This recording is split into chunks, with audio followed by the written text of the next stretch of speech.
Thank you.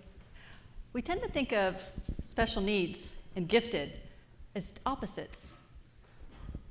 One needs lots of extra help and support, and the other, well, they can take care of themselves, right? I mean, even the word gifted means special or something extra. What more could they possibly need? But what if I told you that kids that fall in the category of gifted, actually need just as much support as kids who fall in the category of special needs? My son, when he was 2, taught himself to read. When he was 4, taught himself multiplication. By age 6, he knew more about astronomy than I will ever know. Great, right? Well, at the same time, he couldn't stand to be anywhere where the noise was really loud, like an auditorium. Like this room would have killed him. He couldn't stand to go outside in the wind because he felt like it burned his cheeks. And he couldn't stand to wear hats, which was really horrible. It was really hard when we were living in New York City in the winter. So it turns out that kids that process information at high speeds also tend to process sensory information at high speeds. They'll hear things louder than most, or feel things on their skin more intensely, or feel emotion super intensely, or feel the need to move around super intensely. It's related to things like asthma and allergies. So if you think about it, it's the body's overreaction to an external stimulus. Whether it's data, whether it's food, whether it's environment, it's all being processed at super high speeds. So Casimir Dabrowski studied this, and he put it into these 5 categories. Intellectual, which is IQ or intelligence. Emotional, which is all about our feelings. Sensual, which is all the sensory stuff that we were talking about, like the hand, the skin. Imaginational, which is this intense sense of creativity. Psychomotor, which is that need to move around a lot. So Dabrowski laid out this framework for us, and all those things that I was talking about earlier fall into that. So let's think about this. These kids are feeling intense sensitivities, and they're overwhelmed. It's like having an antenna that is so sensitive, and the higher you go, the more sensitive it gets, and the more delicate it gets. These kids are the ones that have to pull the tags out of their clothes because they can't take the feel of the tags, or they can't wear socks with seams in them because the seams are too bothersome. You know that image we have of the nerdy kid with the inhaler? Turns out there's an explanation for it, and Dabrowski helps us figure that out. Another interesting thing about these kids is that people, when you hear the word gifted, tend to think that kids are gifted across the board. And usually, that's not the case. It's rarely the case, actually. What's more normal is to have a profile like this, where you've got an advanced ability, 1 or 2 really strong advanced abilities, and a few troughs, a few places where they're really behind, and they can be really behind. And then a bunch of other areas where they're bouncing around, usually the above average situation.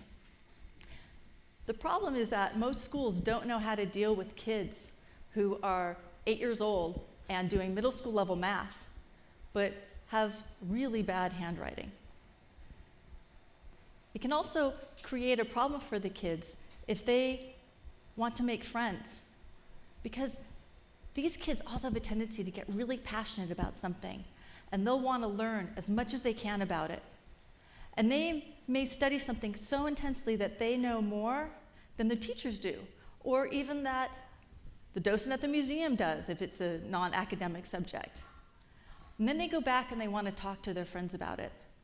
My son, when he was 4, was really into circulatory systems. Not a lot of 4-year-olds are into circulatory systems. So these kids, they talk to their friends, they talk to their classmates, and the classmates go, huh? And look at them like they're freaks. Well, I don't know about you, but if somebody's looking at me like I'm a freak, I don't want to talk to them. And these kids, they'll tend to shut down. And they won't have the social interactions that are so important at this age. and they won't learn the social skills they need that are so important to learn when they're young. Another important thing to know is something called twice exceptionality. Now, twice exceptionality is defined as gifted with a learning disability. So what will happen is you've got a kid who's really smart, and they've got a learning disability. And because they're so smart, they can compensate for the learning disability. And in this case, a learning disability might never get diagnosed. At the same time, the learning disability will hide the giftedness. So you've got a kid who's really that spiky profile we were talking about earlier with the trough, but nobody will know. They'll look more like this average kid in the middle because people are averaging things out. It can look like a kid who doesn't want to do their homework and gets really frustrated. It can look like a kid who doesn't want to learn to read or learn to do math, even though you know that they're completely capable of it. It can look like a kid who's getting A's and F's. And when you know that the F subject is something that they're completely capable of doing. It can also look like a kid who changes, whose grades drop when the learning method changes. So my daughter, when she was in 3rd grade, started bringing home 80% on her tests. In 2nd grade, she'd bring home 100% on her math tests. In 3rd grade, it switched to 80%. We looked at her math tests, and we could see that 80% was filled out, but there were 20%, there was all these sporadic problems that were blank. And it turned out that she had a hearing disability. Now, math in 3rd grade is delivered orally. It's multiplication. What's 6 times 4? What's 8 times 12? In 2nd grade, it had been delivered visually, so she'd been fine. She has something called CAPD, which means that one ear is hearing slightly faster than the other, and the data is coming in at irregular intervals. And it takes the brain a moment to process that and bring it back together. So once we figured that out, we were able to get it treated, and she's doing much better today. But at the time, we didn't know much about it. And I went to the teacher afterwards, and I said, why didn't you tell us that she was getting 80%? And the teacher said, 80% is above average. Why would I bring that to your attention? She's doing fine. So you've got these kids who are really smart, right? And they can get really bored in school. Or they can try to find ways to, they can get really bored in school, and then they can try to find ways to keep themselves occupied. So pretty soon, you've got a bunch of Ferris Buellers all over the place, causing all sorts of trouble. There was a study that was done where they looked at kids in the classroom, and they looked at their brainwaves. And they looked at regular kids in the regular classroom.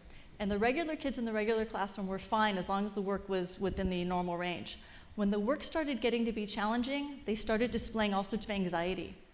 And then they looked at the gifted kids, and they found the opposite. When the gifted kids were doing the challenging work, they were in the normal range. But when the gifted kids had really easy, regular, everyday normal work, their anxiety went through the roof. They got really nervous.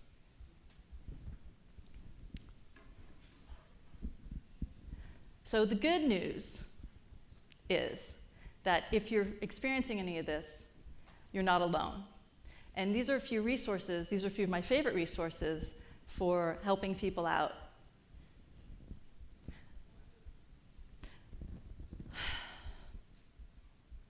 So just to put it in perspective, how would you feel?